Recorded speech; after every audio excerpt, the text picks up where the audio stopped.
rest of you who I know on this fine panel. It's good to see you again. Some of you are new faces to me, but I come here as a friend of this board and as a friend of the community. And I thank you for having unanimously selected me last year to be on the BART Citizens Police Review Board.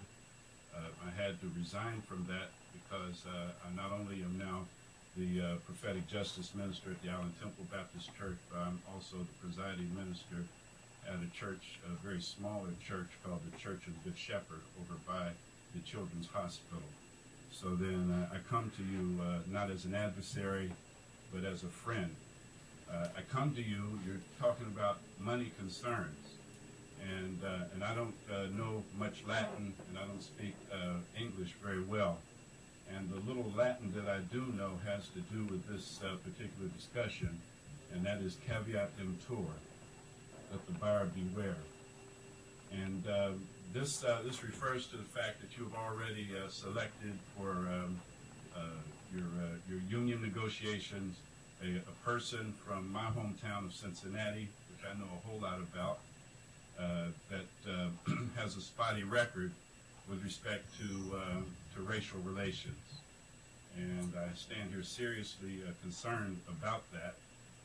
And let me just say very quickly that not only does this gentleman have that, but I'm glad that in your agreement for services, that you have stipulated in here that in connection with the performance of work under this agreement, you shall not, on the grounds of race, religion, color, national origin, ancestry, disability, medical condition, Vietnam veteran status, marital status, sex, sexual orientation, age, or family care leave, discriminate or permit discrimination against any person or group of persons in any manner prohibited by federal, state, or local laws. For purposes of this agreement, sexual orientation shall mean preference for heterosexuality, homosexuality, bisexuality, or having a history of or being defined with any such preference.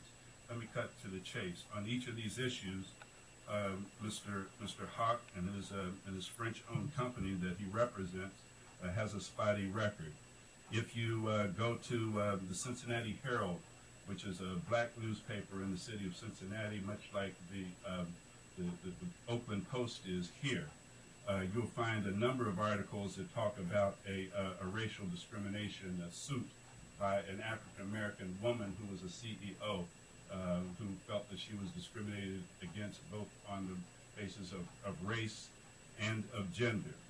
If you would go to the Colorado, and that was in 2011, if you go to the Colorado Springs Gazette in 2007, you will find that the company had to settle a lawsuit for $450,000 that had to do with racial discrimination against blacks, Hispanics, Asians, and some amount of anti-Semitism also regarding that. If you would go to the Mass Transit magazine of 2012, you will find an article in there that talks about the racial discrimination of Mr. Hock and the people that he has been representing from France, where right after Hurricane Katrina, the bus drivers in New Orleans from a predominantly black labor force were stripped right after Hurricane Katrina of their pensions, and the bus drivers. So then I'm saying, let the buyer beware. I know all of you, most of you, as being honorable people, ethical people, and we worked through some stuff here in this city together in this room on the Oscar Grant case, the Oscar Grant murder, regarding racism, and to have bought into a contract with a person who has a known track record that you can Google or Yahoo, do a search on that, I think bodes not good for the upswing on your public relations that you have, particularly with the African American community. I take note of the fact that you took a beating from not only the African American community because of the charges of racism dealing with the Meserly incident, but also in terms of how you handled it afterward. And so then I'm saying, please, caveat emptor, let the buyer beware. You have paid this dude a whole lot of money, and everywhere he has gone, he has not only broken and busted unions, but he's also left a bad taste of racial and sexual and homophobic discrimination behind him that is documented in court documents and court records and documented in terms of these lawsuits.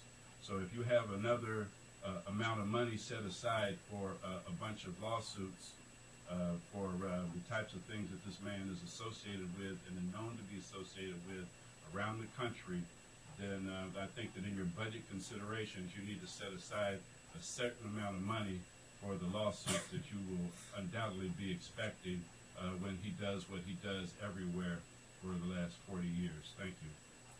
Thank you, Reverend. Sorry, point of information. Were we aware of this before we hired this gentleman?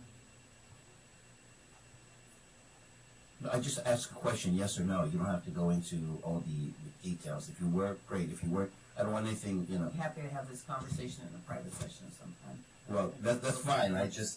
We are trying to go. I just ask a simple question, but you know, we talk about transparency and those kind of things. And if you feel this is not important enough to Okay, reveal in public, that's fine. We will have this discussion in our closed session, which is later. Are there any other public? No. Okay.